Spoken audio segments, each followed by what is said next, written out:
আসসালামু আলাইকুম। পড়ছি অফিডিয়ান গল্প। লিখেছেন রানী আমিনা। পর্ব ২১। রুমটা গোছাতে গোছাতেই আয়েশা ডাকলেন রান্নাঘর থেকে। সাফিনের জন্য নাস্তা বানাতে হবে। কতদিন পর আসবে ছেলেটা। কাজের চক্করে পড়ে রুমাইশা ফোনটা চেক করার সময় পেল না, কিন্তু কাজ করতে গিয়ে ভুল করতে লাগলো শুধু। মনটাও ওর এদিকে নেই। মাথায় অনেক অনেক চিন্তা কিলবিল করছে। কোনো কাজ ঠিকমতো হচ্ছে না। সাফওয়ান মেসেজ দিয়েছে কিনা দেখার জন্য মনটা আকুল হয়ে পড়ছে।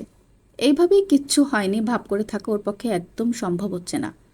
আয়েশা খানম না পেরে ধমক দিলেন, কিরে, মন কোথায় থাকে তোর? চিনির কৌটা দিতে বলেছি, হলুদ দিতে বলিনি। পায়েসে হলুদ দিব নাকি আমি এখন? মায়ের ধমকে রোমাইশা থতমত খেয়ে গেল। দ্রুত হাতে হলুদের কৌটাটা সরিয়ে রেখে চিনির কৌটাটা এগিয়ে দিল মায়ের দিকে। নাস্তা বানাতে বানাতেই সাফিন এসে পৌঁছালো। বাইক নিয়ে এসেছেও।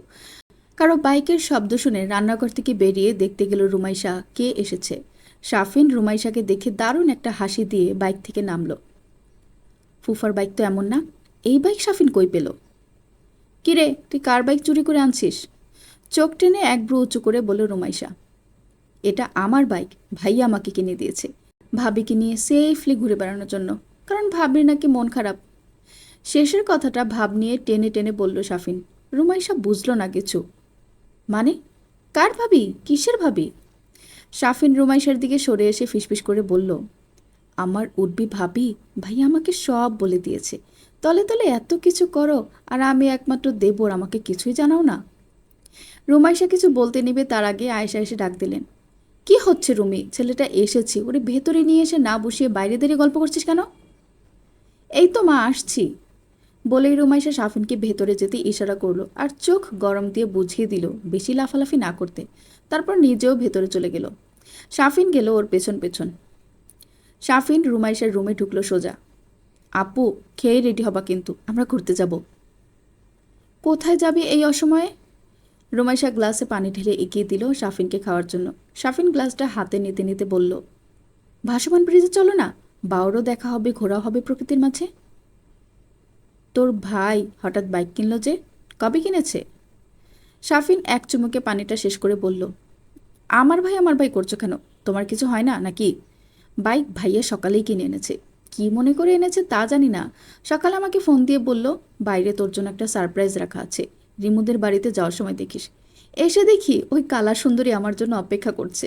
আর পরে বলল, তোমাকে নিয়ে যেখানেই যাই বাইক নিয়ে যাই যেন। এমন সময় আয়শা আসলো নাস্তার ট্রে নিয়ে। আয়শা আসার সাথে সাথেই সাফিন চুপ করে গেল। আয়শা সন্দেহের চোখে বলল, আমাকে দেখে তোরা চুপ করে গেলে কেন? কেমন কথা বলছিলি শুনি? এসব কাজিনীয় বিষয় মামি, এসব বড়দের শুনতে হয় না। বিজ্ঞের মতো করে বলল সাফিন। আয়শা ওর মাথায় একটা চাটি মেরে বলল, খুব তো বেশি বুঝো, দেখব না রেজাল্ট কি হয়। তারপর আবার রান্নাঘরে চলে গেলেন আয়শা। সাফিন রুমাইশার দিকে ফ্যালফ্যাল করে তাকিয়ে বলল, আমার রেজাল্ট কি করলো আপু? রুমাইশা ওকে ধমক দিয়ে বলল, চুপ থাক, কাজের কথা বল। ড্রাইভিং লাইসেন্স আছে তোর? লাইসেন্স ছাড়া বাইক নিয়ে ঘুরলে কিন্তু পুলিশ সোজা শ্বশুরবাড়ি পাঠিয়ে দেবে, আর নয়তো যৌতুক নিতে হবে। সব আছে আমার, তুমি একদম চিন্তা করো না। তুমি পুরো সেফ অ্যান্ড সাউন্ড থাকবা, রুমাইশাকে আশ্বস্ত করে বলল সাফিন। রুমাইশা এবার সাফিনের পাশে বসে বলল, তোর ভাই তো করে সামান্য মাস্টারি, এত টাকা কই পায়? সবসময় দেখি বড়লোকি বড়লোকি ভাব, আবার মার্সিডিস কিনেছে, বাপরে বাপ। আছে আপু, জানি না আমরা কেউ। ওর রিসার্চ ল্যাব আছে কোথায়, দাদুর একটা ছিল না কোথায়, সেটাই। কোথায় তা এক্স্যাক্টলি আমি জানি না। শুধু আমি কেন, কেউই জানে না। আমি যতটুকু জানি সিঙ্গাপুরেরই কিছু রিসার্চারদের সাথেও কাজ করে, কিন্তু ওকে সিঙ্গাপুরে থাকতে দেওয়া হবে না। কেন তা জানি না। ওই রিসার্চারদের সাথে মিলেই ও সম্ভবত মেডিসিন ক্রিয়েট করে। ভাইয়া যে কী পরিমাণ গাছগাছরা চিনি তা তোমার বলে বোঝাতে পারবো না। ওর স্মৃতিশক্তি যে কী প্রখর তা ভাবনারও বাইরে। তুমি অনলাইন থেকে যে কোনো গাছ বের করো না কেন, ও নিমেষেই বলে দেবে সেটা কী কাজ, তার কাজ কী, সেটা কি কি রোগ নিরাময় করতে পারে। এত গুণধর ব্যক্তিরা যে আমার ভাই, তাতে আমি খুবই কৃতজ্ঞ। তোকে একবার কথা বলতে দিলেই হয়, ফেনা উঠিয়ে ফুলিস পুরা। চল খেতে চল, খেয়ে দ্রুত বের হতে হবে, তাইলে বেশিক্ষণ নেচে বেড়ানো যাবে।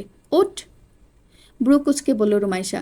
সাফিন নাস্তার প্লেট থেকে একটা আপেলের স্লাইস তুলে খেতে খেতে বলল, হ্যাঁ চলো, খেয়ে দ্রুত বের হই।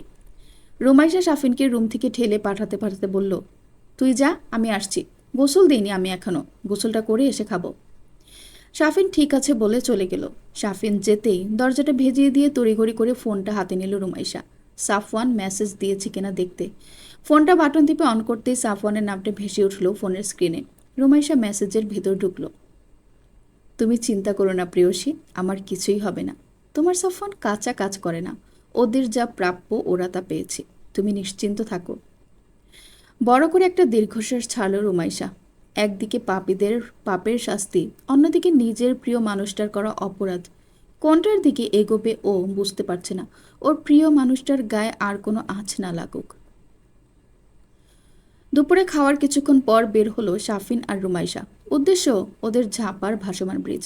শাফিন পাকা হাতে ড্রাইভিং করছে, রুমাইশা বসে আছে পেছনে নিশ্চিন্তে।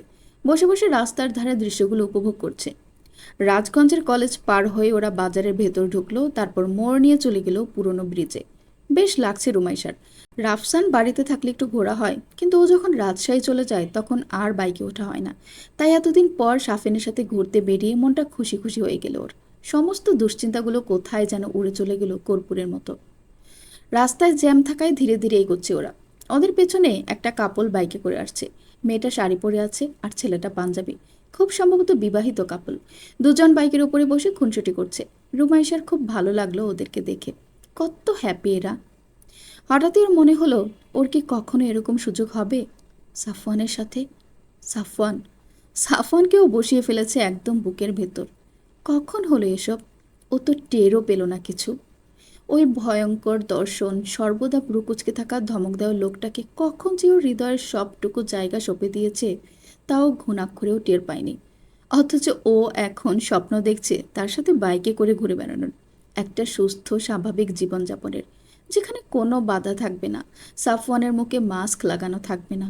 ওই শ্যামবরণ জলজল চোখের ব্যক্তিটার সাদা রঙা পাঞ্জাবি পরে দিনের আলোয় স্বাধীনভাবে ওকে নিয়ে ভ্রমণ শুরু করবে কোনো এক অজানার উদ্দেশ্যে। চোখের কোনায় পানি জমল ওর। চোখ দুইটা বন্ধ করে মহান শক্তিধর আল্লাহর কাছে দোয়া করল মনে মনে, যেন একদিন এমন দিন আসে যখন সাফওয়ান খুব সুন্দর করে বাঁচবে ওর সাথে। কিছুক্ষণ পর গন্তব্যে পৌঁছে গেল শাফিন আর রুমাইশা। গাড়ি নিয়ে ব্রিজ পার হয়ে বাউরের ওপারে গিয়ে গাড়ি পার্ক করে ঘুরল অনেকক্ষণ। খিলখিল করে হাসছে আজ রুমাইশা। শাফিনের সাথে বকবক করছে প্রচুর। শাফিনও ওর সাথে তাল মিলিয়ে ওকে হাসাচ্ছে। রুমাইশাকে এত খুশি দেখে শাফিন নিজের ফোনটা বের করলো। তারপর মেসেজ অপশনে গিয়ে সাফওয়ানের উদ্দেশ্যে লিখল, মিশন সাকসেসফুল। তিনি এখন খিলখিল করে হাসছেন। ওপাশ থেকে উত্তর এলো, গুড জব, তোকে বাইক কিনে দেওয়া সার্থক হয়েছে। শাফিন মেসেজটা পড়ে হাসল। ভালোবাসলে মানুষ তার প্রিয় মানুষের খুশির জন্য কত কিছুই না করে। তার রুমি আপু ভাগ্যবতী। তার ভাই যে এত কেয়ারিং হবে তাও কখনো ভাবেইনি। রুমাইশার দিকে কিছুক্ষণ তাকিয়ে এগুলোই ভাবল শাফিন। ঘোরাঘুরি শেষে সন্ধ্যার কিছুক্ষণ আগে বাড়ি ফিরল শাফিন আর রুমাইশা। রুমাইশা আজ অনেক খুশি। ঘুরে আসার পর মনটা অনেক ফুরফুরে লাগছে। মেয়েকে এমন হাসি খুশি দেখে আয়শাও খুশি হলেন অনেক। জ্বর হওয়ার পর থেকেই কেমন জানি মিয়ে গেছিল ও। এখন আবার আগের মতো করে হাসছে দেখে বুকের ভেতর থেকে একটা ভার নেমে গেল যেন আয়শার। রাতের বেলা খাওয়া দাওয়া শেষ করে রুমাইশার রুমে গল্প করছিল ওরা দুজন। আপু, বললে না তো তোমাদের মাঝে কখন কি হলো? শাফিন একটা বালিশ টেনে নিয়ে কোলের উপর রেখে কৌতূহল নিয়ে বলল, বলা নিষেধ আছে। এসব সিক্রেট বিষয় তোকে জানানো যাবে না। তুই ছোট, ছোটদের মতোই থাকবি, বুঝেছিস? আরে বাবা, আমি কি কাউকে বলে দিব নাকি? তোমরা আমাকে বিশ্বাস করো না? অসহায় কণ্ঠে বলল শাফিন। রুমাইশা একটু লজ্জা পেল যেন, মৃদু গলায় বলল, তোর ভাইয়ের কাছে জিজ্ঞেস কর, আমি কিছু জানি না। শাফিন চটে গিয়ে বলল, তুমি তো মানুষ ভালো না আপু। তুমি জানো যে আমি যদি আমার মোস্ট সিনিয়র ভাইয়াকে জিজ্ঞেস করি যে কিভাবে কি হলো, তাহলে আমাকে ঝেঁটিয়ে বের করে দেবে বাড়ি থেকে। বলবে আমি বেয়াদ্দব। তা ঠিকই তো, তুই একজনের পার্সোনাল বিষয় জিজ্ঞেস করবি কেন? শাফিন কিছু বলতে নিবে তখনই রুমাইশার ফোনে কল আসলো। রাফসান কল করেছে। রুমাইশা তড়িঘড়ি করে ফোনটা তুলে শাফিনকে বলল, চুপ থাক, ভাইয়া কল দিয়েছি, কি বলে শুনি। ফোন রিসিভ করে কানে ধরল ও। আসসালামু আলাইকুম ভাইয়া, কেমন আছো তুমি? ওপাশ থেকে রাফসানের গম্ভীর কণ্ঠ ভেসে এলো, ওয়ালাইকুম আসসালাম, ভালো আছি, তুই কেমন আছিস? শাফিন এসেছে শুনলাম। হ্যাঁ ভাইয়া, ও এসেছে দুপুরের দিকে। কোথায় আছে এখনো? এই তো আমার পাশেই বসে আছে। উঠে একটু বাইরে যা, কথা আছে তোর সাথে। রাফসানের কথায় চকিতে একবার শাফিনের দিকে তাকালো রুমাইশা। ফোন লাউডে দেওয়া, শাফিন শুনছে সব। শাফিন ইশারা করলো উঠে না যেতে। রুমাইশা কী করবে বুঝতে পারল না। ওখানে বসেই ফোনটা লাউড থেকে নর্মাল মোডে দিল। তবুও বাইরে থেকে শোনা যাচ্ছে রাফসানের কথা। হ্যাঁ, এবার বলো ভাইয়া। আমি কি শুনছি এসব? মা বলেছে তুই নাকি কালকে রাত্রে সাফওয়ানের সাথে এসেছিস। ওর গায়ে নাকি শার্ট ছিল না, আর তুই নাকি বোরকা খুলে এসেছিস। রাফসানের কথায় শাফিন চমকে গেল। ভাইয়া কাল আপুকে নিয়ে এসেছে যশোর থেকে? কই, ভাইয়া তো কিছু বলেনি। রাফসানের কথায় থতমত গেল রুমাইশা। জড়ানো কণ্ঠে বলল, তুমি যে ভাবছো সেরকম কিছুই না ভাইয়া। কাল বৃষ্টি হয়েছে অনেক, মেঘ করেছিল খুব, তাই গাড়ি পাওয়া যাচ্ছিল না খুব একটা। তাই ভাইয়া আমাকে নিয়ে এসেছে, আর ও ভিজে গেছিল বলে শার্ট খুলেছিল। ও, ও কাকে বলছিস তুই? যাকে ভাইয়া ছাড়া ডাকতি না তাকে এইভাবে সম্বোধন করছিস কেন? উঁচু গলায় ধমকের সুরে বলল রাফসান। তারপর আবার বলল, কি আছে ওদের ভেতরে যে এত সিনিয়র একজনকে তুই ও বলছিস? তুই জানিস ওর সম্পর্কে কিছু? আমি যেন দ্বিতীয়বার না দেখি তুই ওর সাথে কোনো ধরনের কমিউনিকেশন রেখেছিস। কথাটা যেন মাথায় থাকে। কতটা নির্লজ্জ হলে একটা মেয়ে কোথাকার কোন ছেলের সাথে এইভাবে বোরকা খুলে আসে। তার উপর আবার ছেলের গায়ে শার্ট নেই। বৃষ্টিতে ভিজে গেছে নাকি? ছিল তো গাড়ির ভেতর, শার্ট কিভাবে ভিজল? রাফসানের মুখে এ ধরনের কথা শুনে চোখ ভিজে এলো রুমাইশার। একটা হাত মুখের উপর দিয়ে কান্না আটকালো। পাশে বসে শাফিন তাজ্জব হয়ে গেছে রাফসানের কথা শুনে। রুমাইশাকে কোনো কথা বলতে না শুনে রাফসান আবার বলল, বেহায়া মেয়েদের মতো চলাফেরা যদি দেখি তো জানে মেরে ফেলবো একদম। ওই সাফওয়ান সম্পর্কে তোর কোনো ধারণা আছে? ছোটবেলায় ও তোকে মেরে ফেলেছিল বলতে গেলে। ভাগ্যের জোরে বেঁচে গেছিস। এতদিন বাইরে থেকেছে, বাইরের কালচারে বড় হয়েছে। ও কি করতে পারবে সে সম্পর্কে তোর কোনো ধারণা আছে? রুমাইশা এবার আর চুপ থাকতে পারল না। তেজি কণ্ঠে বলল, কথাবার্তা সাবধানে বলো ভাইয়া। আমি তোমার বোন। তুমি আমাকে কিভাবে এরকম বলো? তোমার বিবেকে বাঁধে না? আর সে তো কোনো খারাপ ছেলে না। সে তো আমার কোনো ক্ষতি করেনি।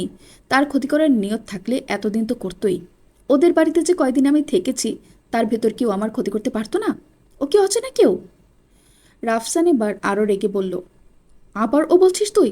কতখানি গভীরে গিয়েছিস সম্পর্ক যে উনি থেকে ওতে নেমে এসেছে? আমাকে কি তোর বাচ্চা মনে হয়? আমি কি কিছু বুঝি না? এই পর্যন্ত হুদাই বড় হয়েছি। আমি যেন দ্বিতীয়বার না শুনি যে তুই সাফওয়ানের সাথে কোনো রকমের কোনো যোগাযোগ করেছিস, তাহলে সেটা কিন্তু মোটেও ভালো হবে না। এরপরেই রাফসান ফোন কেটে দিল। সাথে সাথেই ফুপিয়ে কেঁদে উঠল রুমাইশা। রাফসান তাকে এতগুলো কথা কিভাবে বলতে পারলো? ওর চরিত্রের দিকে এভাবে আঙ্গুল তুলল কি করে? চোখ থেকে অনবরত পানি পড়তে লাগলো ওর। শাফিন কি করবে ভেবে পেল না। রুমাইশার দিকে কিছুক্ষণ অসহায় দৃষ্টিতে তাকিয়ে চলে গেল গেস্ট রুমে। কিছুক্ষণ আগেও প্রচণ্ড হাসি খুশি থাকা মেয়েটির এইরকম কান্নারত চেহারা দেখতে ওর একদমই মন সায় দিচ্ছে না। রুমে ঢুকেই নিজের ভাইকে কল লাগালো শাফিন। পর্ব 22। সাফওয়ান নিজের ল্যাবে কাজ করছে। নিজের বললে ভুল হবে, ল্যাবটা ওর দাদুর। এই ল্যাবটা যে কোথায় সেটা বাসার কেউই জানে না। ওর সিঙ্গাপুরে যাওয়ার আগে মোস্তফা আহমেদ ওকে একটা নোটবুক দিয়েছিল, সাথে একটা চাবি। তখন যদিও উনি কিছুই বলেননি ল্যাবের ব্যাপারে, সিঙ্গাপুরে যাওয়ার পরই সাফওয়ান জেনেছে এই ল্যাবের লোকেশনের কথা। আত্মহত্যা করার আগে ল্যাবটাকে সাফওয়ানের ব্যবহার উপযোগী করে রেখে গেছেন তিনি। ল্যাবটিতে অসংখ্য প্রাণীর দেহাবশেষ কেমিক্যালে চুবানো ছিল। সেগুলো সব অপসারণ করে রেখেছিলেন মোস্তফা। অত্যাধুনিক প্রযুক্তি সম্বলিত এই ল্যাবটিতে বর্তমানে সাফওয়ান তার ঘাটে কেড়েছে। তবে এটা কেউই জানে না যে সাফওয়ান শুধু উদ্ভিদ নয়, রেপটাইল নিয়েও রিসার্চ করে।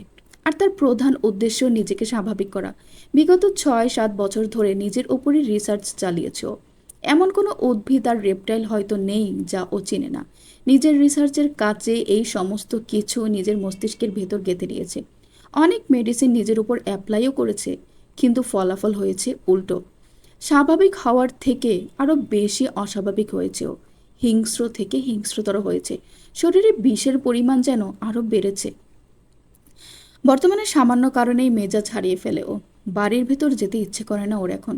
মাটি, ঘাস, গাছপালার কাছেই যেন শান্তি খুঁজে পায়। ইদানে করে বাড়ি খাবারও খেতে ইচ্ছে করে না। বাইরে ছোট ছোট প্রাণীদের দেখলেই পেটে খিদে অনুভব হচ্ছে। ক্রমে ক্রমে নিজের সত্তা হারিয়ে ফেলছে যেন ও। কাজের মাঝে হঠাৎই ল্যাবের বুক শেলফের পঞ্চম তাকের উপরে রাখা ফোনটা বেজে উঠল। শেলফের পাশেই দাঁড়িয়েছিল সাফওয়ান। ফোনের স্ক্রিনের দিকে না তাকিয়েই ফোনটা কানে তুলল ও। হ্যাঁ বল, এনি প্রবলেম? নিজের গাম্ভীর্য বজায় রেখে জিজ্ঞেস করলো সাফওয়ান। শাফিন ইতস্তত করে বলল, ভাইয়া রুমি আপু কাঁদছে। কাজ থেমে গেল সাফওয়ানের। পুরো মনোযোগ এখন ওর শাফিনের কথায়। কেন? রিমু কাঁদছে কেন? কিছু হয়েছে? কেউ কিছু বলেছে? উদ্বিগ্ন হয়ে জিজ্ঞেস করলো ও। রাফসান ভাইয়া কল দিয়েছিল একটু আগে, দিয়ে আপুকে অনেক বাজে কথা বলেছে। বাজে কথা? কী ধরনের বাজে কথা? রাফসান ওকে বাজে কথা কেন বলেছে? রিজন কি? শক্ত গলায় বলল সাফওয়ান। আপুকে নাকি কাল এসে দিয়ে গিয়েছিলে তুমি। তোমার গায়ে শার্ট ছিল না, আর আপুর গায়ে বোরকা ছিল না। মামি সম্ভবত বলেছে ভাইয়াকে, তাই নিয়ে রাফসান ভাইয়া বকাবকি করেছে আপুকে। এক্স্যাক্টলি কী বলেছে সেটা বল। সামান্য কথা নিয়ে কান্না করার মতো মেয়ে রিমু নয়। শাফিন ইতস্তত করতে লাগলো। শাফিনের এমন আচরণে ধমক দিল সাফওয়ান। চুপ করে না থেকে দ্রুত বল কি হয়েছে। রাফসান ভাইয়া বলেছে আপু নির্লজ্জ হয়ে গেছে, বাইরের ছেলেদের সামনে বোরকা খুলে বেড়াচ্ছে, আর তুমি শার্টলেস ছিলে কেন তাই নিয়ে কথা শুনিয়েছে। তোমাদের ভিতরে বাজে কিছু হয়েছে এরকমই ইঙ্গিত দিয়েছে। তোমার থেকে একেবারেই দূরে থাকতে বলেছে আপুকে, আর বলেছে এমন বেহায়াপনা করলে জানে মেরে ফেলবে। শাফিনের কথা শুনে চোয়াল শক্ত হয়ে গেল সাফওয়ানের। ডান হাতে ধরা কাচের বিকারটা শরীরের সমস্ত শক্তি দ্বারা মুষ্টিবদ্ধ করে ধরল, আর কয়েক সেকেন্ডের ভেতরেই চাপ সইতে না পেরে সেটা হাতের ভেতরেই ভেঙে রইল। এক টুকরা কাচের কোণা ঢুকে গেল হাতের তালুতে, কিন্তু সেদিকে কোনো ভ্রুক্ষেপ নেই সাফওয়ানের। চোখ দুটো বন্ধ করে জোরে একটা নিঃশ্বাস নিয়ে আবারও ছাড়ল সাফওয়ান। কিছুক্ষণ চুপ থেকে নিজের রাগটাকে কন্ট্রোল করার চেষ্টা করলো, কিন্তু ব্যর্থ হলো। রাফসানের ফোন নাম্বার আছে তোর কাছে? দাঁতে দাঁত চেপে জিজ্ঞেস করলো সাফওয়ান। থাক ভাইয়া, দরকার নেই কিছু বলার। তুমি রাফসান ভাইয়াকে কিছু বললে ভাইয়া আবার আপুকে বকাবকি করবে, আর যে সন্দেহটা ভাইয়া করছে সেটা আরো বেশি পাকাপোক্ত হবে। কিছু বলো না ভাইয়া তুমি। এক প্রকার তোতলাতে তোতলাতে বলল শাফিন। জ্ঞান চাইনি তোর কাছে, ফোন নাম্বার চাইছি। আছে কি নেই সেটা বল, ইয়েস অর নো। বজ্রকণ্ঠে বলল সাফওয়ান। হ্যাঁ আছে ভাইয়া, আমি আমি তোমাকে মেসেজ করে দিচ্ছি। তড়িঘড়ি করে বলল শাফিন। সাফওয়ান কোনো কথা না বলেই কলটা কেটে দিল। গায়ের ভেতর যেন জ্বালা ধরে যাচ্ছে। একদিকে নিজের অসহায়ত্ব, অন্যদিকে প্রিয় মানুষটির ওপর এত রকমের চাপ, দুইটার একটাও আর নিতে পারছে না। ইচ্ছে করছে সবাইকে, সব কিছুকে একদমই শেষ করে দিতে। হাতের কাজটা ওভাবেই ঢুকে আছে, বের করার কথা ওর মাথাতেই আসছে না। 8 মিনিটের ভেতর শাফিনের মেসেজ এলো ওর ফোনে। মেসেজটি দেখে ফোনটা একপাশে রেখে দিয়ে নিজের হাত থেকে কাচের টুকরাটা এক টান দিয়ে বের করলো সাফওয়ান। কিন্তু ওর মুখে ব্যথা পাওয়ার কোনো অভিব্যক্তি দেখা গেল না। ল্যাবের ওয়াশরুমে গিয়ে বেসিনে হাতটা ধুয়ে নিল, তারপর ক্ষতস্থানে ওয়াইন্টমেন্ট লাগিয়ে নিল। নিজের মেজাজটা ঠান্ডা করার জন্য ল্যাবের উত্তর কোণায় রাখা সোফাটাতে বসলো সাফওয়ান। চোখ দুইটা বন্ধ করে অধৈর্যের ভেতরে দূরত্ব রেখে কয়েকবার জোরে জোরে শ্বাস নিল, কিন্তু রাগ কমার বদলে আরও বেড়ে যাচ্ছে। চোয়ালদার শক্ত হয়ে যাচ্ছে, দাঁতে দাঁত লেগে যাচ্ছে। রুমাইশার ক্রন্দনরত মুখখানা মনে পড়লেই বুকের ভেতর তোলপাড় হয়ে যাচ্ছে। হঠাৎ ধাম করে উঠে দাঁড়ালো সাফওয়ান। হনহনিয়ে হেঁটে গেল নিজের ফোনটা যেখানে রাখা সেখানে। বাম হাত দিয়ে ফোনটা তুলে লক খুলে মেসেজে ঢুকে ফোন নম্বরটাতে কল করলো ও। দুবার রিং হওয়ার পরে উপাস থেকে রাফসান ফোন রিসিভ করলো। সালাম দিয়ে জিজ্ঞেস করলো কাকে চাই। সাফওয়ান তার আঘাত পাওয়া হাতটা মুষ্টিবদ্ধ করে ধরলো। চোয়ালদয় আগের চাইতেও বেশি শক্ত হয়ে গেল যেন। জলজলে চোখ দুইটা দিয়ে যেন আগুন জ্বলছে। গমগমে গলায় ও বলে উঠল, সাফওয়ান বলছি। দীর্ঘ 16 বছর পর সাফওয়ানের কণ্ঠ শুনল রাফসান। সাফওয়ানের সেই শিশু কণ্ঠ বদলে এতদিনের ব্যবধানে এমন গমগমে কণ্ঠে পরিণত হবে তা রাফসান ভাবতেই পারেনি। হকচকিয়ে গিয়েছে একদম, কিন্তু রাফসান সেটা বুঝতে দিল না সাফওয়ানকে। নিজের স্বকীয়তা বজায় রেখে বলল, ওহ, খবর পৌঁছে গেছে তাহলে? আমিও এমনটাই আশা করেছিলাম, কিন্তু সেটা যে এত দ্রুত হবে তা আমি ভাবিনি। Well done. রিমু কেমন মেয়ে সেটা তোর অজানা নয়। ও যে ইমমরাল কিছু করবে না সেটা আমার থেকে ভালো তোর জানার কথা। জানা সত্ত্বেও কেন তুই ওকে এই ধরনের কথা বলেছিস? ও কেমন সেটা আমিও জানি, তুমিও জানো, আর তুমি সেটারই সুযোগ নিচ্ছ। তুমি খুব ভালো করে জানো তুমি ওর জন্য কতটা ক্ষতিকর। তোমার যে সিচুয়েশন তাতে জীবনে তো কখনো কোনো মেয়ের সান্নিধ্য পাওয়ার সম্ভাবনা নেই তোমার, তাই আমার বোনের পেছনে লেগেছ। কিন্তু সেটা আমি হতে দেব না। আর ওর ওপর যদি কারো সবচেয়ে বেশি অধিকার থাকে সেটা আমি আর আমার পরিবারের। ওর কিসে ভালো কিসে মন্দ সেটা আমরা বুঝবো, আর ফিউচারে বুঝবে ওর স্বামী, সেটা তুমি কখনোই হবে না। ঝাঁঝালো গলায় কথাগুলো বলল রাফসান। চ্যালেঞ্জ করছিস তুই আমাকে? ওর জন্য আমি কি করতে পারি আর কি করতে পারি না সেটা তুই খুব ভালোভাবে জানিস রাফসান। আর তুই ওর জন্য কি করতে পারিস সেটাও আমার অজানা নয়। আমি চাইলে পাবো না এমন কিছু নেই। আমি যদি দ্বিতীয়বার শুনি যে তুই রিমুকে কোনো ধরনের বাজে কথা বলেছিস আমাকে জড়িয়ে, তবে সেটা তোর জন্য মোটেও ভালো হবে না। আর সেই ভালো না হওয়ার কোয়ান্টিটিটা কেমন সেটা তুই একটু হলেও জানিস। তাই সাবধানে থাকিস, নইলে ভালো না হওয়ার কোয়ান্টিটিটা পুরোপুরি বুঝিয়ে দিব। রুমাইশাকে আমি আমারই করব, ক্ষমতা থাকলে ঠেকিয়ে দেখাস। শেষের কথাগুলো দাঁতে দাঁত চেপে হিসিয়ে বলল সাফওয়ান, আর সাথে সাথেই রাফসান কোনো কথা বলার সুযোগ না দিয়ে ফোনটা কেটে দিল। রাফসানের গা ঘামতে লাগলো। ও ভালোভাবে জানে সাফওয়ান রাগের মাথায় ঠিক কি কি করতে পারে আর কত দূর যেতে পারে। ওর মনে আছে সাফওয়ানদেরই বাড়ির পেছনের জঙ্গলে ডোবাতে একটা বাচ্চাকে ও ডুবিয়ে মেরে ফেলতে বসেছিল, শুধুমাত্র রুমাইশাকে ধাক্কা দিয়ে ফেলে দেওয়ার কারণে। মাথাটা ধরে পানির ভেতর চুবিয়ে রেখেছিল, ছটফট করছিল মেয়েটি। রাফসান না ঠেকালে আর কয়েক সেকেন্ডের ভেতরেই মেয়েটা মারা যেত। রাফসান সেদিন দেখেছিল সাফওয়ানের চোখের ভেতরকার আগুন। কতই বা বয়স হবে ওর, 12 কি 13। তখনই ওর মাথায় এমন খুন চাপা ছিল। রাফসান ভেবেছিল সাফওয়ান হয়তো এতদিনে কিছুটা কন্ট্রোলে এসেছে, কিন্তু ও পুরোপুরি ভুল। ও কন্ট্রোলে আসেনি, উল্টো বেপরোয়া হয়ে গেছে। রাফসান একা কোনো কিছুই করতে পারবে না, ওকে অন্য কোনোভাবে সাহায্য করতে হবে। রুমাইশাকে কোনোভাবেই ওর হতে দেওয়া যাবে না। ও যেখানেই যাবে বিষাক্ত মৃত্যু ছাড়া আর কোনো কিছুই থাকবে না সেখানে। ফোন রেখে দিয়ে রাগে ফুঁসছে সাফওয়ান। ল্যাবের কাজ রেখে দিল, আর মন বসাতে পারছে না কাজে। অ্যাপ্রনটা খুলে রাখলো বুকশেলফের পাশে রাখা ক্লথ হ্যাঙ্গারে, রেখে গটগট করে হেঁটে বাইরে চলে গেল। বাড়ির পেছনে এসে দেওয়াল বেয়ে উঠে গেল নিজের চিলেকোঠার রুমে। দরজার সামনে দাঁড়িয়ে প্যান্টের পকেট থেকে রুমের চাবিটা বের করলো। লক খুলে ভেতরে গিয়ে সুইচ টিপে আলোটা দিল। ফ্রেশ না হয়ে বিছানায় গিয়ে উপর হয়ে শুয়ে পড়ল ও। পরনের টি শার্টটা খোলার দরকার ছিল, কিন্তু ডান হাতের ক্ষতের কারণে সেটা খোলা যাচ্ছে না।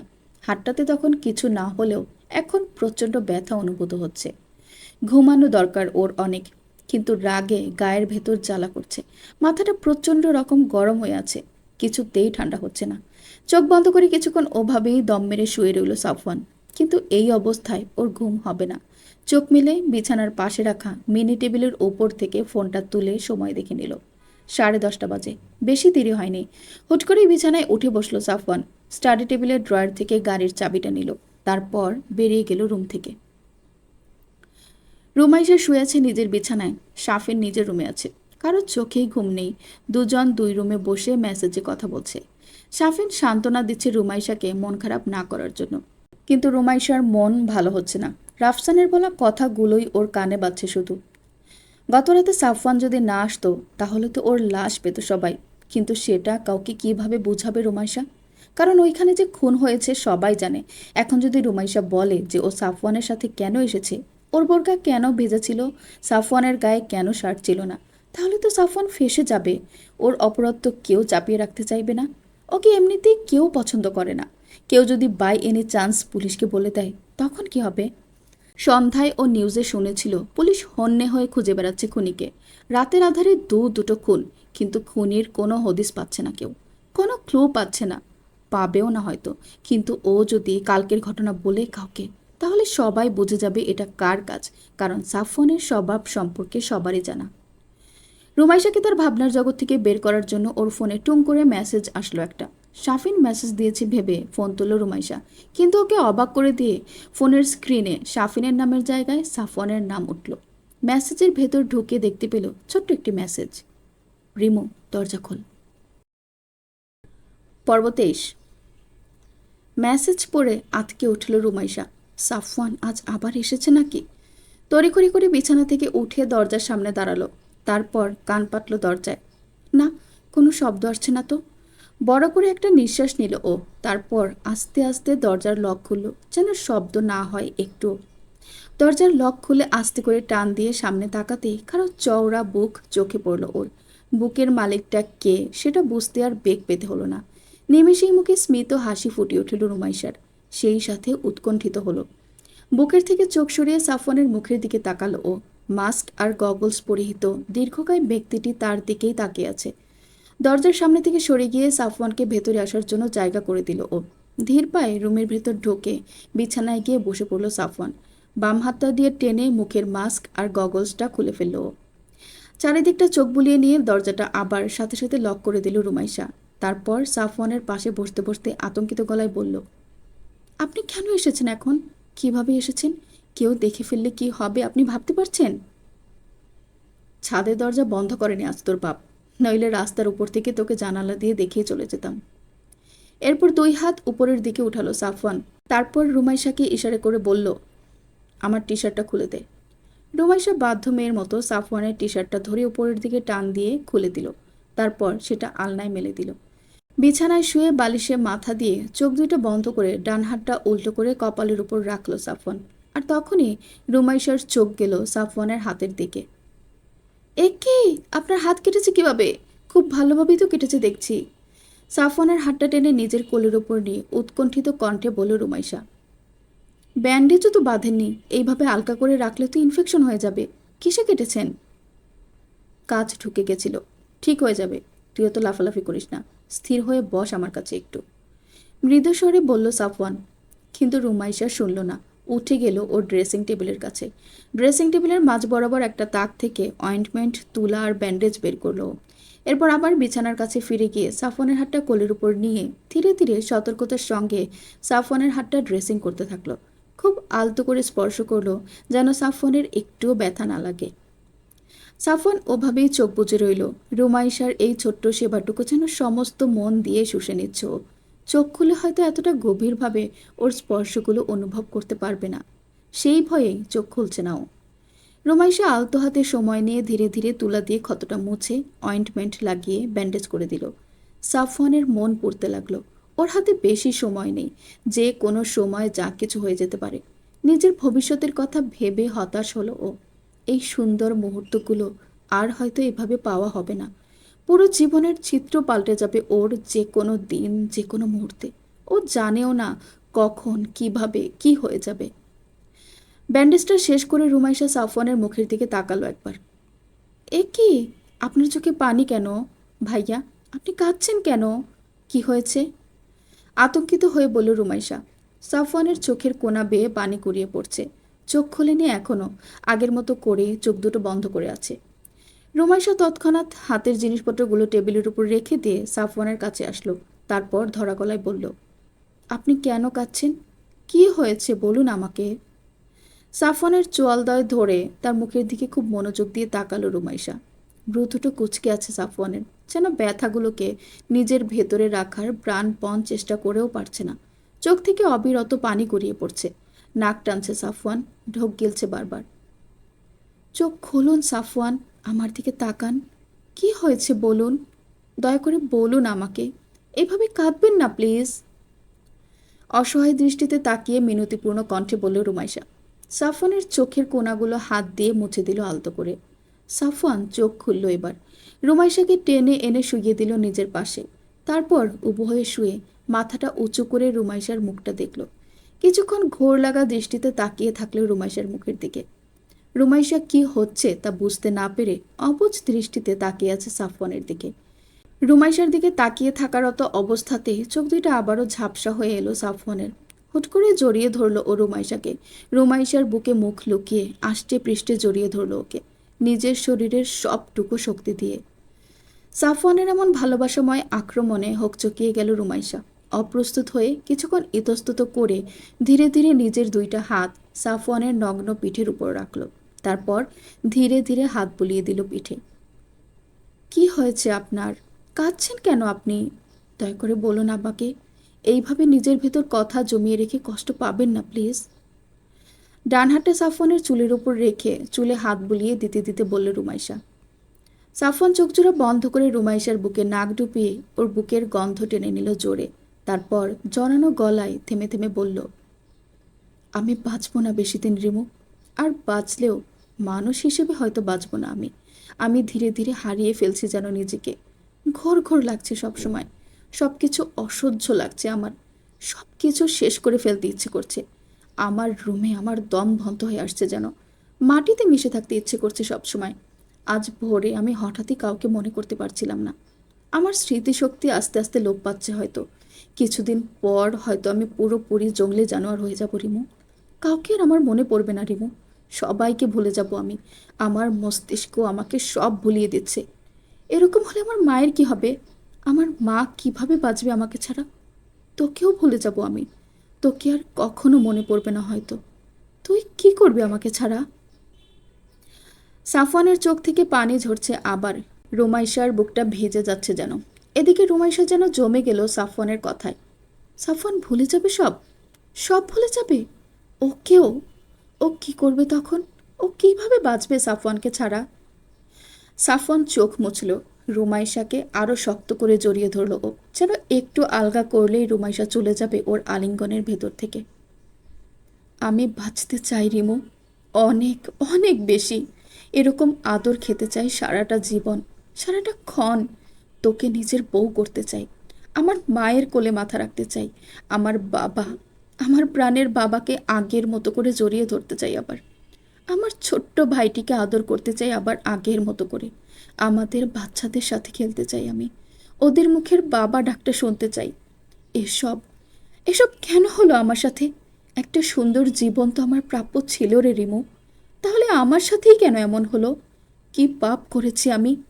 আমি আমি এই বুক থেকে এখন কোথাও যেতে চাই না। কখনো না, কোথাও না, একটুও না। ডোকরে কেঁদে উঠল সাফওয়ান। রুমাইশার বুকের সাথে মিশে যেতে চাইল যেন। রুমাইশা হতবিহ্বল হয়েছিল এতক্ষণ। সাফওয়ানের কান্নার শব্দে হুঁশে এলো ও। ও কি করবে ভেবে পেল না। কিন্তু এখন সাফওয়ানের সাথে সাথে ওকেও ভেঙে পড়লে চলবে না। ওকে শক্ত হতে হবে, সাফওয়ানকে সাহস দিতে হবে। নিজেকে সামলে রুমাইশা নিজের দুই হাত দিয়ে সাফওয়ানের মাথাটা নিজের দিকে নিয়ে এসে কপালে গভীরভাবে চুম্বন দিল। চিন্তা করবেন না আপনি, ঠিক হয়ে যাবে সব। সব ঠিক হয়ে যাবে, কিচ্ছু হবে না আপনার। আমি আছি আপনার সাথে। ফুপ্পি আছে, ফুফা আছে, শাফিন আছে। আপনি সুস্থ হয়ে যাবেন ইনশাআল্লাহ। আল্লাহ সুবহানাল্লাহু ওয়া তাআলা কোনো না কোনো রাস্তা দেখিয়ে দেবেন। আপনি আর কাঁদবেন না, মন খারাপ করবেন না আর। আপনি এভাবে কাঁদলে আমি কোথায় যাব বলুন? কোনো না কোনো উপায় ঠিকই পেয়ে যাব আমরা। সাফওয়ানকে নিজের সর্বশক্তি দিয়ে বুকের সাথে মিশিয়ে নিয়ে ধরা গলায় বলল রুমাইশা। সাফওয়ান অনেক কষ্টে নিজেকে সামলে নিল। কিছুক্ষণ পর চোখ মুছে রুমাইশার বুকের উপর থেকে মাথা উঠিয়ে থুতনিটা বুকের উপর ঠেকিয়ে জলদল চোখ দুইটা নিয়ে তাকালো রুমাইশার চোখের দিকে। তারপর বাচ্চাদের মতো ঠোঁট ফুলিয়ে বলল, খিদে পেয়েছে আমার, কিচ্ছু খাইনি আমি দুপুর থেকে। দুপুর থেকে খাননি? আপনি আগে বলেননি কেন? সাফওয়ানকে নিজের ওপর থেকে উঠিয়ে দিয়ে নিজেও উঠল রুমাইশা। তর্জনী দিয়ে নিজের চোখের কোণে জমে থাকা পানির রেশটুকু মুছে নিয়ে বলল, আপনি এখানেই থাকুন, আমি রান্নাঘরে যাচ্ছি। দেখি ফ্রিজে তরকারি আছে নাকি, গরম করে নিয়ে আসছি আমি। দরজার দিকে এগিয়ে যেতেই পেছন থেকে কামিজের কোণাতে টান পড়ল। সাফওয়ান অসহায় দৃষ্টিতে তাকিয়ে আছে। আমাকে রেখে যাস না এখানে, প্লিজ। রুমাইশা পেছন ফিরে বিছানায় উঠে বসা সাফওয়ানের মাথাটা নিজের দিকে এগিয়ে নিয়ে এসে কপালে প্রেমপূর্ণ চুম্বন এঁকে দিল। তারপর সাফওয়ানের দিকে তাকিয়ে বলল, ভেঙে পড়বেন না একদম, আমি এখনই আসছি, 5 মিনিটও লাগবে না। সাফওয়ানের থেকে ছাড়া পেয়ে রুমাইশা ধীরে ধীরে দরজার লক খুলে গেল রান্নাঘরে। বাবার নাক ডাকার শব্দ শোনা যাচ্ছে। তার মানে বাবা এখন গভীর ঘুমে, আর মা এমনিতেও গভীর ঘুমই দেয়। অত জোরে নাক ডাকার শব্দে যার ঘুম ভাঙে না, তার এই সামান্য শব্দেও ঘুম ভাঙবে না। তবুও নিঃশব্দে ফ্রিজের দরজাটা খুলে ভাত বের করলো ও। মাংসের বাটিটা বের করে রাখলো বাইরে। রাইস কুকারে ভাতটা গরম করার জন্য অল্প একটু পানি দিয়ে বসিয়ে দিল। তরকারিটা চুলায় দিল দ্রুত। মাংসটা গরম হলেও ভাত গরম হতে সময় লাগলো খানিকক্ষণ। রুমাইশা একটা প্লেটে বেশি করে ভাত নিয়ে মাংসের বাটিটা হাতে করে নিয়ে চলল নিজের রুমে। নিঃশব্দে পা ফেলে ফেলে আগালো। রুমাইশা নিজের রুমে ঢুকতে যাবে এমন সময় শাফিন বের হয়ে এলো গেস্ট রুম থেকে। বের হয়ে রুমাইশাকে এক হাতে থালা আর অন্য হাতে বাটি নিয়ে ওর দিকে তাকিয়ে পুতুলের মতো দাঁড়িয়ে থাকতে দেখে নিজেও দাঁড়িয়ে গেল। আপু, তুমি এত রাতে এখানে? অবাক হয়ে বলল শাফিন। রুমাইশা অসহায় দৃষ্টিতে ইশারায় বলল চুপ থাকতে, নাইলে বাবা মায়ের ঘুম ভেঙে যাবে। শাফিন রুমাইশার ইশারা বুঝল। নিঃশব্দে হেঁটে এলো রুমাইশার নিকট। আমি ভাবলাম কে না কে, তাই বাইরে এসেছি। কিন্তু কি ব্যাপার আপু, রাতে তো আমরা একসাথেই খেয়েছি, তোমার আবার খিদে পেয়েছে? ফিসফিসিয়ে জিজ্ঞেস করলো শাফিন। আমি খাবো না, তোর ভাই খাবে। তুই এখন চুপচাপ নিজের রুমে যা, কোনো সাউন্ড করবি না। রুমাইশাও ফিসফিসিয়ে বলল। ভাইয়ের খাওয়ার কথা শুনে শাফিনের চোখ বড় বড় হয়ে গেল। ভাইয়া এখানে কখন এসেছে? এসেছে কিছুক্ষণ আগে। ভালো নেই তোর ভাইয়া, ওর মন খারাপ অনেক। তোকে আমি পরে এক সময় বলবো, তুই এখন রুমে যা। রুমাইশার কথা মতো সাফিন আবার নিজের রুমে গেল। রুমাইশা দরজা ডান পা দিয়ে ঠেলে ভেতরে ঢুকলো। ভেতরে ঢুকে দরজা ভেজিয়ে দিল, লক করলো না। তারপর প্লেট বাটি বিছানার উপর রেখে রুমে ডিম লাইট জ্বালালো। সাফওয়ান বিছানায় আগের মতো করেই বসে আছে এখনো। রুমাইশা হাত ধুয়ে বিছানায় বসলো। তারপর ভাতের প্লেটে মাংস নিয়ে ভাত মাখিয়ে মুখে তুলে খাইয়ে দিতে লাগলো সাফওয়ানকে। প্রচণ্ড ভালো লাগলো সাফওয়ানের। শেষ কবে ওকে কেউ মুখে তুলে খাইয়ে দিয়েছে ওর মনে পড়ে না। প্রচুর আদর আদর করে রুমাইশা খাইয়ে দিল ওকে। সাফওয়ানের মনে হলো এই মুহূর্তটা কখনো শেষ না হোক। প্রিয়সীর এই মুখে তুলে খাওয়ানো, এই আদর করে তাকানো, মুখের কোণায় লেগে থাকা খাদ্যকণাগুলোকে হাত দিয়ে সরিয়ে দেওয়া, এসব যেন এখানেই থমকে যায়। বাকিটা জীবন যেন এভাবেই কাটে। কিন্তু তা কখনো সম্ভব না। ও আর কদিন বাঁচবে জানে না। এই নরম হাতটাতে আর খাওয়া হবে না হয়তো কখনো। এই মায়া মায়া মুখটা আর দেখা হবে না। ওই সুন্দর চোখের চাহনি দিয়ে কেউ আর ওকে ঘায়েল করবে না। আর কোনো বিপদের ঢাল হয়ে দাঁড়াতে পারবে না ও। ও যখন থাকবে না তখন ওর রিমু অন্য কারো হয়ে যাবে একসময়। অন্য কেউ ওকে ছুবে, ভালোবাসবে অনেক। আর ও হয়তো তখন থাকবে কোনো গহীন জঙ্গলে, হুঁশ জ্ঞানহীন, হিংস্র বন্যপ্রাণীর মতো ঘুরে বেড়াবে। বা হয়তো বেঁচে থাকবে না, মেরে ফেলা হবে ওকে। এই মানব সমাজের কোনো সভ্যতার কথাই হয়তো ওর মনে থাকবে না। আর একসময় নিজের মাতৃভাষাকেও হয়তো ও ভুলে যাবে। খেতে খেতেই আবারও ঢুকরে কেঁদে উঠল সাফওয়ান। কেঁদে কেঁদেই বলল, আমি বাঁচতে চাই রিমু, আরও অনেক অনেক দিন তোর সাথে একসাথে বৃদ্ধ হতে চাই। আমাদের বাচ্চাদেরকে বড় হতে দেখতে চাই। একটা ছোট্ট সুন্দর পরিবার চাই আমি। আমি চাই না এই অভিশপ্ত জীবন। আমি তোকে ভুলে যেতে চাই না। আমি কাউকে ভুলতে চাই না। ভুলতে চাই না আমি কাউকে। রুমাইশা অসহায় হয়ে তাকিয়ে রইল ওর দিকে। সাফওয়ানের কান্না ভেজা আকুতি যেন ওর বুকের ভেতরে এসে আঘাত করছে। ভাতের প্লেটটা হাত থেকে নামিয়ে একপাশে রেখে দিয়ে সাফওয়ানের কাছে সরে এলো ও। বাম হাতটা দিয়ে সাফওয়ানের চোখের পানি মুছে দিয়ে চোয়াল স্পর্শ করে বলল, আর কাঁদবেন না, চুপচাপ খেয়ে নিন। কোনো না কোনো রাস্তা অবশ্যই পাওয়া যাবে। এসব নিয়ে এখন আর ভাববেন না প্লিজ। শরীর খারাপ হবে আপনার। খেয়ে ঘুমান একটু। চোখ ফুলে গেছে আপনার। দ্রুত খেয়ে নিন। তারপর হাতে করে খাবার তুলে আবারও ধরলো সাফওয়ানের মুখের কাছে। সাফওয়ান কোনো মতে কান্না থামিয়ে রুমাইশের দিকে তাকিয়ে তাকিয়ে খেতে লাগলো। খাওয়া শেষে টেবিলের উপর থেকে পানির বোতলটা সাফওয়ানের কাছে দিয়ে রুমাইশা চলে গেল রান্নাঘরে। প্লেট আর বাটিটা নিঃশব্দে রেখে হাতটা ধুয়ে আবার এলো রুমে। এসে দরজাটা লক করে দিল। তারপর ডিম লাইটটা বন্ধ করে দিল। বাইরে থেকে জানালা দিয়ে আবছা আবছা আলো আসছে রুমে। দেখা যাচ্ছে কোনো রকমে। হাতড়ে হাতড়ে বিছানা পর্যন্ত গেল রুমাইশা। তারপর বিছানায় উঠে সাফওয়ানকে বলল, আপনি এখন একটু ঘুমান। আমি আজান দেওয়ার আগে আপনাকে জাগিয়ে দেব। বাবা মা ঘুম থেকে ওঠার আগেই আপনাকে বাড়ি ছাড়তে হবে, নইলে ফেঁসে যাবেন। এরপর বালিশটা ঠিক করে তাতে শুয়ে পড়ল রুমাইশা। তারপর দুই হাত সাফওয়ানের দিকে বাড়িয়ে মোহনীয় কণ্ঠে বলুন, আসুন, আমার বুকে আসুন। সাফওয়ান কিছুক্ষণ মুগ্ধ দৃষ্টিতে শয়নরত রুমাইশাকে দেখল। তারপর রুমাইশার কাছে সরে এসে রুমাইশার বাড়িয়ে দেওয়া একটা হাতের আঙ্গুলের ফাঁকে নিজের আঙ্গুল দিয়ে হাতটা মুঠি করে ধরল। তারপর সেই হাতটাকে রুমাইশার মাথার কাছে নিয়ে বিছানার সাথে চেপে ধরল শক্ত করে। এরপর রুমাইশার আরও কাছে এসে ওর মুখের কাছে নিজের মুখ নিয়ে নিজের শরীরের ঊর্ধ্বাংশের সম্পূর্ণ ভর রুমাইশার শরীরের উপর ছেড়ে দিল। রুমাইশার শরীরের সমস্ত পশম যেন দাঁড়িয়ে গেল সাফওয়ানের স্পর্শে। কেঁপে উঠল ও। অবিন্যস্ত দৃষ্টিতে সাফওয়ানের চোখের দিকে তাকালো। নিঃশ্বাস ঘন হতে লাগলো ওর। নিজের বুকে সাফওয়ানের বুকের ভেতরকার হৃৎপিণ্ডের কম্পন টের পেল যেন। সাফওয়ান নিজের জলজলে চোখের নেশাক্ত চাহনি ফেলল রুমাইশার অক্ষি যুগলে। কিয়ৎক্ষণ ওভাবেই ওর চোখে তাকিয়ে থেকে আকস্মাৎ নিজের কুচকুচে কালো অধর যুগল স্পর্শ করে স্নেহের চুম্বন বসিয়ে দিল রুমাইশার ললাটে। আবেশে চোখ বুজে নিল রুমাইশা। হৃদযন্ত্রটা বুকের ভেতর তোলপাড় শুরু করেছে ওর। কপাল থেকে অধর সরিয়ে রুমাইশার ঠোঁটের কাছে মুখ নিয়ে এসে নিজের কালো লকলকে দ্বিখণ্ডিত জিব্বা দ্বারা ধীরে ধীরে লেহন করল রুমাইশার ঠোঁটজোড়া। আর তারপরেই প্রকার চুম্বন বসিয়ে দিল অধর জোড়ায়। রুমাইশার সমস্ত সত্তাকে যেন এক চুম্বনেই শুষে নিল সাফওয়ান। শুষে নিতে থাকলো। ডান হাতটা দিয়ে সাফওয়ানের পেশিবহুল বাহু চেপে ধরল রুমাইশা।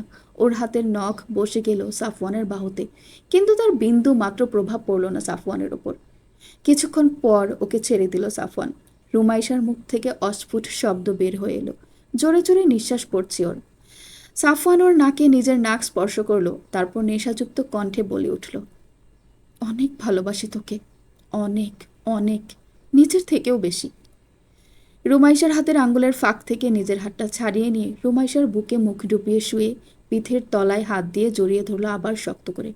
রুমাইশা ওর বাম হাতটা সাফওয়ানের পিঠের উপর রেখে ডান হাতটা ওর মাথায় ছোঁয়ালো, তারপর মৃদু গলায় বলল, ঘুমান এইবার, আর কোনো কথা নয়, দুষ্টুমিও নয়। রুমাইশার কথায় হাসলো সাফওয়ান। গান শোনা একটা, তারপর ঘুমাবো। রুমাইশা ওর চুলে বিলি কেটে দিতে দিতে বলল, এত রাতে গান গাইলে সবাই ঘুম থেকে উঠে চলে আসবে। সাফওয়ান চোখচোরা বন্ধ করে ঘুম জড়ানো কণ্ঠে বলল, একটা প্লিজ, আস্তে আস্তে গাইলে কেউ শুনবে না। তুই ছোটবেলায় কী গান গাইতে তোর মনে আছে? কী গান গাইতাম? আয়ুব বাচ্চুর গান, এক আকাশ তারা তুই একা গুনিস নে, গুনতে দিস তুই কিছু মোড়ে, সারাক্ষণ এটা গেয়ে বেড়াতিস, তোকে থামানোই যেত না। বলতে বলতে সাফওয়ান হাসলো, তারপর আবার বলল, খুব সুন্দর গাইতি, এখন একটা গান শোনা, মাত্র একটা গান, শুনেই ঘুমিয়ে পড়বো, প্রমিস। নাছরবান্ধার মতো করে বলল সাফওয়ান। ঠিক আছে, আপনি আর কোনো কথা বলবেন না, ঘুমের চোটে আপনার কথা গুলিয়ে যাচ্ছে, চোখ বন্ধ করুন, আমি শোনাচ্ছি গান। সাফওয়ান আর কোনো কথা বলল না, আরও আয়েশ করে রুমাইশার বুকে মুখ চুবালো। রুমাইশা গান ধরল, খোলা চোখখানা করো বন্ধ, বাতাসের ঠান্ডা গন্ধ, বয়ে বেড়াও ঘরেরও বাহিরে, আসো ছোট্ট একটা গান করি, যাতে ঘুম পাড়েনি মাসি এসে পাশে বসে, হাতখানা দিবে কপাল ভরে, ভয় নেই আমি আছি পাশে, হাতখানা ধরে আছি হেসে, কোলেতে আমার মাথা তোমার, অন্ধকার রাত নিশ্চুপ সব, জোনাকির দল আজও জেগে আছে, তারা হয়তো অপেক্ষায় তোমার ঘুমের, হাতে রেখে হাত দেখে ঘড়ি, বসে অপেক্ষা করি, কবে হবে কাল, ফুটবে সকাল, আয় ঘুম, চুম্বন দিয়ে তারা সারা কপালে, যাতে ঘুম আসে সব নিশ্চুপ হয়ে যায়, আয় চাঁদ মামা কাছে আয়, যাতে অন্ধকার না হয়, আলো মাখা কপালেতে টিপটা দে, যাতে কিছু আলোকিত হয়, যাতে সে ভয় না পায়, পরি আয় তার দুই হাত ধরে নিয়ে যা স্বপ্নের খেলা করে, যেথা মিলবে তার সুখের ঠিকানায়, তারাদল ছুটি আয় এইখানে, তার ঘুমখানা যাতে ভাঙে না তাই, নিয়ে যা তাকে স্বর্গের বিছানায়, যদি দেখো সেথা আমায় বসে গান তোমায় শোনাই, তুমি মিষ্টি এক চুমুকেও মোর গালে, অন্ধকার রাত নিশ্চুপ সব, জোনাকির দল আজও জেগে আছে, তারা হয়তো অপেক্ষায় তোমার ঘুমের, হাতে রেখে হাত দেখে ঘড়ি, বসে অপেক্ষা করি, কবে হবে কাল, ফুটবে সকাল, আয় ঘুম চুম্বন দিয়ে তার সারা কপালে, যাতে ঘুম আসে সব নিশ্চুপ হয়ে যায়, আয় চাঁদ মামা কাছে আয়, যাতে অন্ধকার না হয়, আলো মাখা কপালেতে টিপটাতে, যাতে কিছু আলোকিত হয়। রুমাইশার মিষ্টি কণ্ঠে এই শান্ত স্নিগ্ধ গান শুনতে শুনতে গভীর ঘুমে তলিয়ে গেল সাফওয়ান। পর্ব 24। রাত প্রায় 4টা। রুমাইশা ঘুমায়নি একটুও, তারপরে ফোনে অ্যালার্ম দিয়ে রেখেছে, যদি ঘুমিয়ে যায় তাহলে যেন জেগে উঠতে পারে সময় মতো। সাফওয়ান গভীর ঘুমে আছে, নিঃশ্বাস পড়ছে ওর ঘন ঘন। রুমাইশা মনোযোগ দিয়ে শুনছে সাফওয়ানের নিঃশ্বাসের শব্দ, আর ওর চুলে বিলি কেটে দিচ্ছে। এই খুব বড়সড় ব্যক্তিটাকে নিজের বুকের উপর রাখতে পেরে ওর যেন অন্যরকম অনুভূতি বয়ে যাচ্ছে সমস্ত শরীরে, প্রচণ্ড রকম ভালো লাগছে ওর। ঘুমানোর পর একদম বাচ্চাদের মতো লাগছে সাফওয়ানকে, মুখে একটি নিষ্পাপতার ছায়া ফুটে উঠেছে ওর, ব্রো দুইটা এখন আর কুচকে নেই, মুখটা দেখে বোঝার উপায় নেই যে এই ব্যক্তি জেগে থাকলে কতটা হিংস্র থাকে। মিনিট 15 পরে সাফওয়ানকে জাগানোর সিদ্ধান্ত নিল রুমাইশা, কিন্তু সাফওয়ানের এই সুন্দর ঘুমটা ভাঙাতে ওর মন সায় দিচ্ছে না, মনে হচ্ছে আরও অনেক অনেক সময় ঘুমাক ও। কি হতো যদি সাফওয়ান আজ ওর স্বামী হতো, এই সুন্দর ঘুমটা আর ভাঙাতে হতো না, যতক্ষণ ইচ্ছা ঘুমাতো সাফওয়ান, এই ভোর রাতে উঠে চলে যেতে হতো না আর, নিশ্চিন্ত মনে ঘুমাতো সাফওয়ান এখন ওর বুকে, কারও ভয় থাকতো না তখন। ভাবতে ভাবতে সাফওয়ানের কপালে আলতো করে স্নেহের চুম্বন বসিয়ে দিল রুমাইশা, তারপর সাফওয়ানের মুখে হাত বুলিয়ে ছোট ছোট করে ডাকলো তাকে। কয়েকবার ডাকার পর চোখ খুলল সাফওয়ান। ঘুম কম হওয়ার কারণে চোখ দুইটা লাল হয়ে আছে। ঘুম থেকে ওকে জাকিয়ে প্রচণ্ড খারাপ লাগলো রুমাইশার। সাফওয়ান ঘুম ভাঙার পরও রুমাইশার বুকে আরও কিছুক্ষণ আয়েসি ভঙ্গিতে শুয়ে থাকলো, বুকের উপর শুয়েই হাত পা ছুঁড়ে আড়মোড়া করতে লাগলো। কিছুক্ষণ পর উঠে বসলো বিছানার উপর। ঘুমের ঘোর এখনো কাটেনি ওর, চোখ দুইটা ডোলে বালিশে শোয়া রুমাইশার দিকে চোখ চোখা করে তাকালো একবার। রুমাইশা ওকেই দেখছিল। সাফওয়ানের এমন করে তাকানোয় রুমাইশা নিঃশব্দে হাসলো, তারপর বলল, কি হলো? এভাবে তাকানোর কি আছে? সাফওয়ান কিছু বলছে না দেখে রুমাইশা সন্দেহের চোখে তাকালো ওর দিকে। তারপর আবার কিছু বলতে যাবে, তখনই সাফওয়ান ওর মুখ বন্ধ করে দিল নিজের অধর জোড়ার আক্রমণে। অনেক অনেকক্ষণ ধরে গভীরভাবে চুমু খেলো সাফওয়ান। রুমাইশার হাতের আঙ্গুলের ফাঁকে নিজের হাতের আঙ্গুলগুলো রেখে বিছানায় চেপে ধরল। সাফওয়ানের এমন আক্রমণে দিশেহারা হয়ে গেল রুমাইশা। মনে মনে বিপদপুলক অনুভব করল ও। ভালো লাগায় চোখ দুটো বন্ধ হয়ে এলো ওর। নিজের সমস্ত ইন্দ্রিয় দিয়ে যেন সাফওয়ানের এই প্রগাঢ় চুম্বনকে নিজের ভেতরে ধারণ করতে থাকলো ও। কিছুক্ষণ পর সাফওয়ান ছেড়ে দিল ওকে। ছাড়া পেয়ে হাঁসফাঁস করতে লাগলো রুমাইশা। রুমাইশার এমন অবস্থা দেখে মুখ টিপে হাসলো সাফওয়ান। তারপর রুমাইশার চোয়ালের সাথে নিজের চোয়াল ঘষে মৃদু গলায় বলল, সামান্য একটা চুমোতে এই অবস্থা? এরপর তো বিশাল বিশাল অত্যাচার সহ্য করতে হবে। তখন কি করবি? কথাটা বলে সাফওয়ান রুমাইশার চোয়ালে একটা ছোট্ট করে চুমু দিয়ে বিছানা থেকে উঠে নিচে নামলো আলনা থেকে নিজের টি শার্টটা নেওয়ার জন্য। পেছন থেকে রুমাইশা বলে উঠল, আপনার মুখ দেখে তো বোঝা যায় না আপনি এত অসভ্য। দিনের বেলা আপনি এত গুরুগম্ভীর হয়ে থাকেন, কিন্তু রাত হলে তো দেখছি আপনার হুলিয়া পাল্টে যায়। সাফওয়ান টি শার্টটা গায়ে দিতে দিতে লুচু দৃষ্টিতে তাকিয়ে নির্বিকার গলায় বলল, শব্দটা অসভ্য না, রোমান্টিক। আর মনে মনে সবাই অসভ্যই চায়, কিন্তু ওপরে ওপরে ভং ধরে তোর মতো। আর এটা যদি অসভ্যতাই হয়, তাহলে আমি অসভ্য তোর কাছে। আর যতদিন বেঁচে আছি অসভ্যই থাকবো।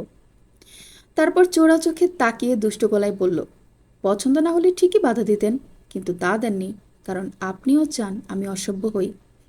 রুমাইশার লজ্জা পেল প্রচুর। লজ্জায় মাথা নত হয়ে গেল ওর। সাফওয়ানের কথার বিপরীতে বলার মতো আর কোনো কথা খুঁজে পেল না। উল্টো কান গরম হতে শুরু করলো ওর। সাফওয়ান খেয়াল করলো সেটা।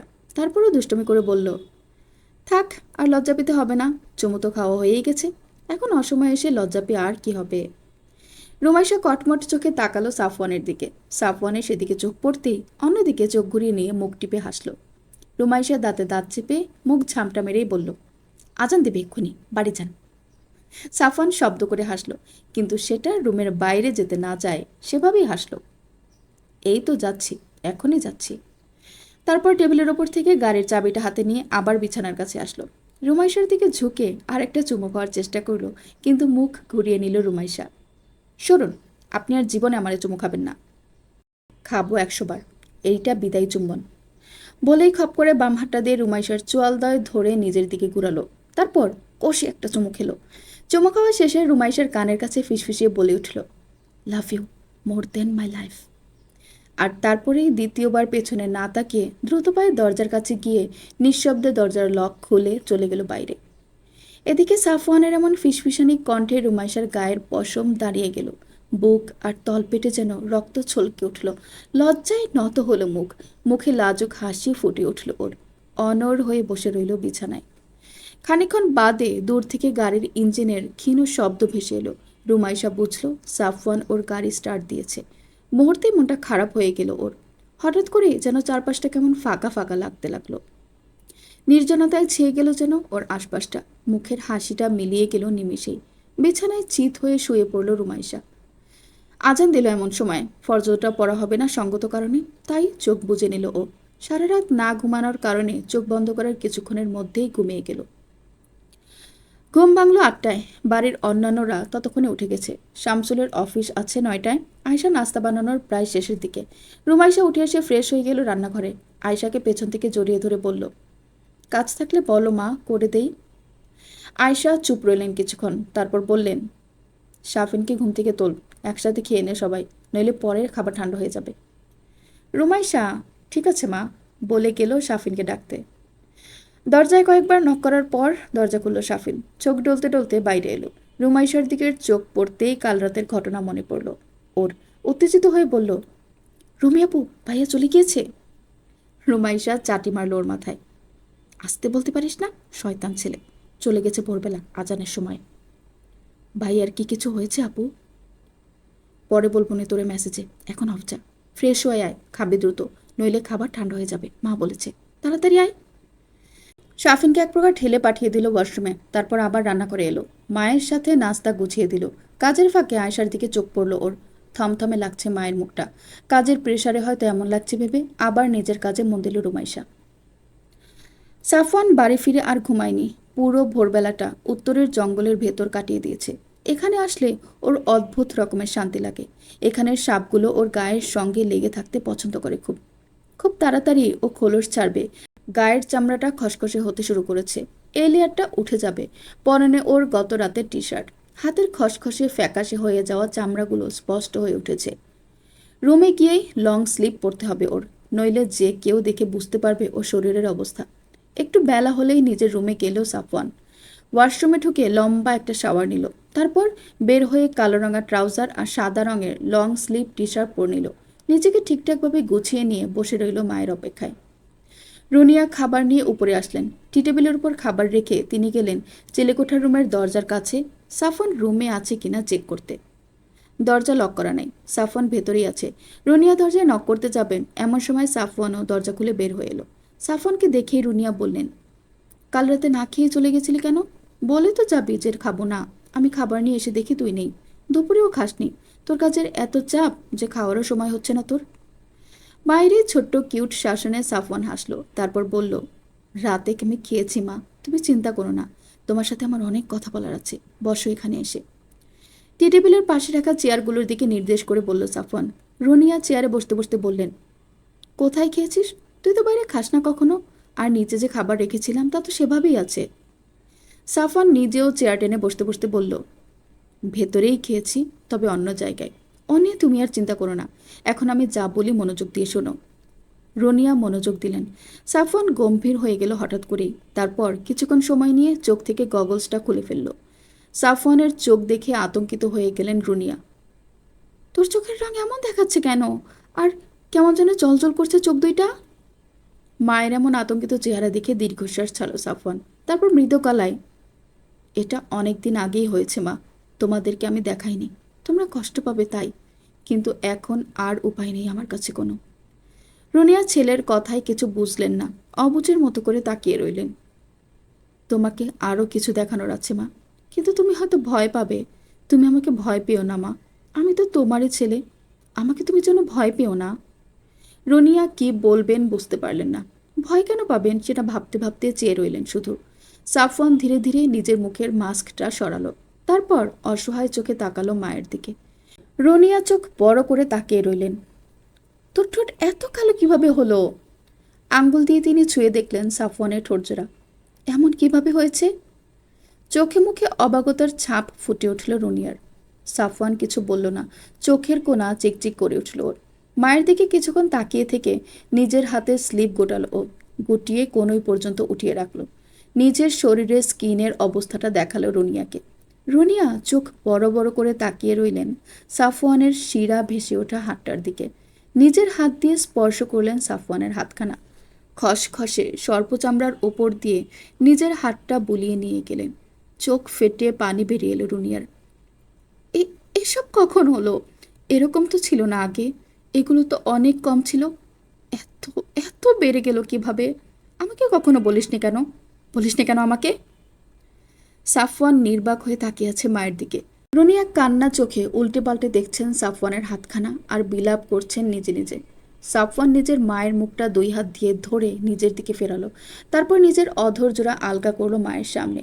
রুনিয়া তাকালেন সাফওয়ানের মুখের দিকে।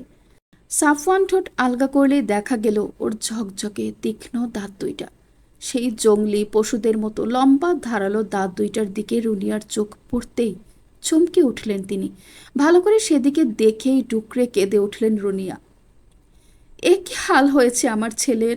এ কি হলো? বাবা, আপনি এ কি করে গেলেন আমার ছেলেকে? এ কি অবস্থা করে দিয়ে গেলেন আমার সাফওয়ানের? অসহায় কণ্ঠে বিলাপ শুরু করলেন রুনিয়া। সাফওয়ান রুনিয়াকে সামলালো। মা, মা জোরে বলো না মা প্লিজ। কেউ যদি শুনে ফেলে তোমার কথা, তখন অনেক বিপদ হয়ে যাবে মা। থামো মা। তুমি এরকম করলে আমি কিভাবে ঠিক থাকবো মা? চুপ করো মা, আমার কথা শোনো। রুনিয়া সময় নিয়ে অনেক কষ্টে নিজেকে সামলালেন। সাফওয়ানের হাত দুইটা নিজের হাতের মুঠির ভেতরে নিয়ে চুমু খেলেন তাতে। সাফওয়ান মাকে বলল, এখনও শেষ হয়নি মা, আরও কিছু দেখানোর আছে তোমাকে। রুনিয়া অসহায় দৃষ্টিতে তাকালেন ছেলের দিকে। ইশারায় বুঝালেন সেগুলো দেখাতে। মায়ের ইশারা পেয়ে সাফওয়ান মুখ আলগা করে নিজের কালো লকলকে লম্বা সর্পজিহ্বাটা বের করল রুনিয়ার সামনে। এই দৃশ্য দেখে রুনিয়া থমকে গেলেন যেন। উচ্চ কণ্ঠে কাঁদতে নিলেন তিনি, কিন্তু তার আগে নিজের মুখটা হাত দিয়ে চেপে ধরলেন। সাফওয়ান সেদিকে নিষ্প্রভ দৃষ্টিতে তাকিয়ে বলল, আমি আর তোমার ছেলে নেই মা। আমি পশুতে পরিণত হয়ে গেছি। সামনে হয়তো আরও হব। নিজেকে নিয়ে অনেক রিসার্চ করেছি মা আমি, কিন্তু কোনো সলিউশন বের করতে পারিনি। ব্যর্থ হয়েছি আমি মা। এখনও চেষ্টা করে যাচ্ছি, জানি না আদৌ সফল হব কিনা, সে সময়ে পাবো কিনা। আমি যদি কোনো রেমেডি বের করতে না পারি, তবে আমি খুব শীঘ্রই মারা যাব মা। নইলে অন্য কোনো প্রাণীতে পরিণত হব, চিরদিনের জন্য।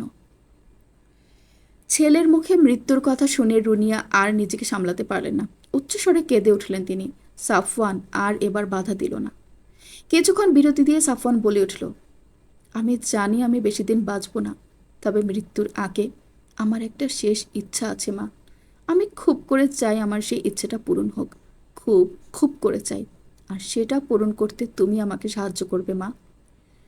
রুনিয়া কিছুক্ষণ সময় নিয়ে নিজের কান্না থামালেন। ধরা গলায় বললেন, কি ইচ্ছা তোর? বল আমাকে। আমি যেভাবেই হোক তোর ইচ্ছাটা পূরণ করব।